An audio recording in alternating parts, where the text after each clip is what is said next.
Hey everyone, and welcome back to another Divi Perfect tutorial. Today I thought I'd show you guys how to add a menu to your WordPress website. First things first, what you want to do is head over to the dashboard section of your WordPress website.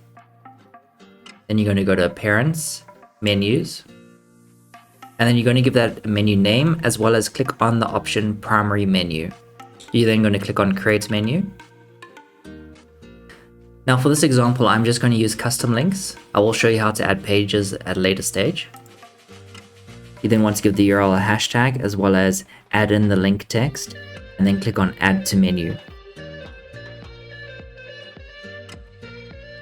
Okay, so as you can see, I've added 3 demo links here.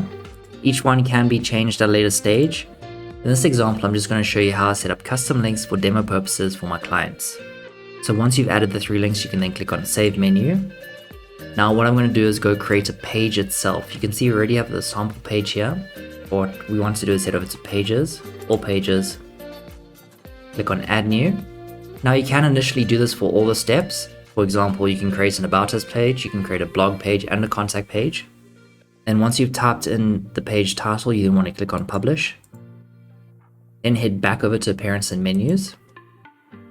Now you can see that your page has been added to this section here. You're then going to click on it and then click Add to Menu. You're